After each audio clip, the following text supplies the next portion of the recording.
Nous sommes dans une mission de sensibilisation en fait des autorités et par rapport à la valorisation de la carte de presse.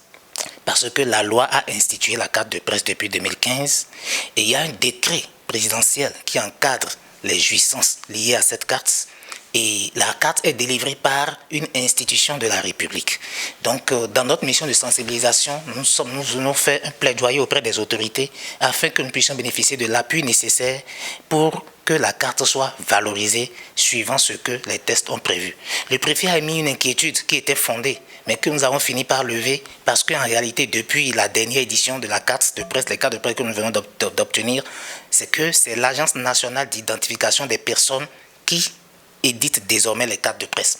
Et dans la procédure de délivrance, les dossiers que les poseurs des médias fournissent à la RAC exige que dans ces dossiers, il y ait la copie du CIP, le certificat d'identification personnelle ou de la carte d'identité biométrique. Ça veut dire que toutes les données authentiques dont on a besoin pour établir les pièces d'identité à l'état civil, toutes ces données sont demandées aussi aux journalistes pour l'établissement de leur carte de presse. Ce qui signifie qu'en réalité, notre carte de presse là peut désormais nous servir de carte d'identité pour accomplir des actes civils.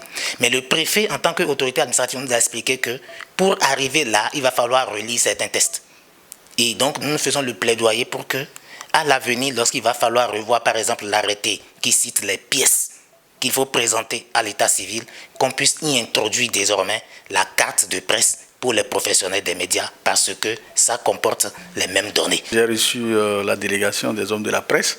Nous les avons rassurés de ce que nous sommes disposés à continuer le plaidoyer pour que peut-être leur carte continue par être plus valorisée dans le cadre des actes à prévaloir pour accomplir telle ou telle mission.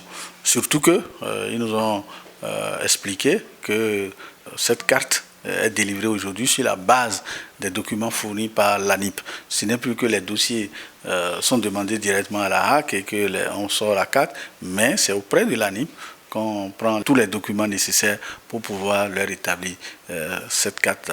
Et c'est une carte en plus signée par une institution de la République, c'est-à-dire la haute autorité de l'audiovisuel et de la communication. C'est dit que c'est une carte quand même qui jouit de certaine crédibilité et qui peut être reconnue comme telle, pouvant identifier les journalistes. Avec la procédure de son établissement. Si on fait valoir tout ça, si on explique tout ça, je crois que l'autorité est chargée donc, de répertorier ces pièces qui sont reconnues partout, de façon officielle, dans toutes les administrations, dans les banques, dans tous les établissements. Si on justifie aussi aujourd'hui comment cette pièce est délivrée, je crois qu'à ce niveau-là aussi, il vous serait accordé des facilités. Bon, c'est vrai, dans le cadre des activités de maintien d'ordre, souvent ces cas sont présentés, sont rejetés. Nous avons accepté, discuté avec la police pour qu'on puisse voir dans quelle mesure, lorsque vous présentez ce cas pour la couverture d'un événement pour lequel ils sont en train d'accomplir les services d'ordre, les journalistes puissent être autorisés, qu'on ne leur crée pas, parce que ça finit par être autorisé toujours. Mais parfois, c'est avec beaucoup de brutalité d'abord que, automatiquement, si on vérifie la carte, et c'est le journaliste qui a ça, qu'on puisse quand même le laisser pour aller accomplir sa mission.